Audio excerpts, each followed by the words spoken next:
Well, I wish I would have thought of it right away when I could have shown this piece snapped off, but I'll just start here anyway, because here's a Vulcan 70 millimeter.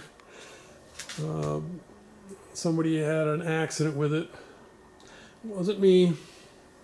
Not that it matters, because that stuff happens, and I've certainly had this type of accident more than once. So anyway, we're trying to glue this nose back on. I'm using E6000 as the glue, because it's what I have and it works. Just squeeze through here. Okay.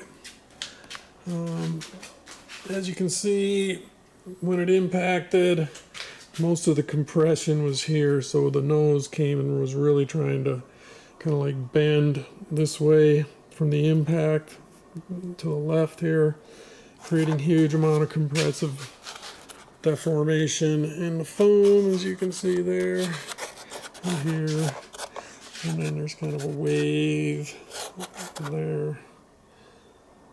But anyway, then here's the tension side where it just kind of snaps, and that's a little cleaner break. So anyway, what I do is I just take, and I'll just use my finger, I'll take some E6000 and I'll put it on the broken mated sections, you know, that I'm going to try and glue back together. I'll rub it on there with my finger to get both surfaces fully wetted, you know. Just smear it on, and you'll see it'll glisten.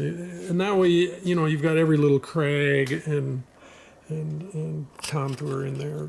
You got the adhesive in there. And I'll do that on both sides.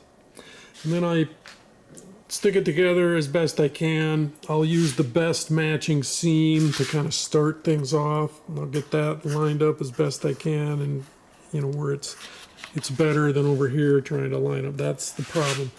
Over here it was a cleaner break, so I go with that side first. I get it all lined up as good, you know, as best I can, and you can see I used a little clamp here and a lot of tape, you know, kind of stretch the tape and load it up while I'm putting on there to kind of compress things together as much as I can.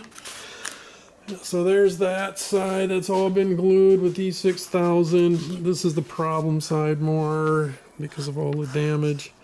So there's a bulge there, and you know, this is going to take a bit more to get right there, or close to looking passable. So yeah, that stuff will be allowed to cure. I'm in no hurry, just let it overnight. Come out then after 24 hours. And once it's all cured, and I may even probably let it set for a couple days before I even do anything else to it, just to make sure it's 100% cured up. And then I'll come and I'll take all this off and kind of see where I'm at. And at that point is when after I glue it, is when I like to, I don't know if it's a good thing or bad necessarily, but it's just when it made sense to me, so that's why I did it, is I'll come and do the re-expanding the foam with boiling hot water. I'll do that after I've glued the pieces together as best I could get them, because I just figure, you know, it's going to match up better then. But I could be wrong. I don't know. It seems to more or less work, and I couldn't really say, but that's how I do it. I glue it, and then when it's all cured and everything, then I'll go back and I'll kind of look at it, and I'll pour the boiling water carefully where I can see that it can help a little.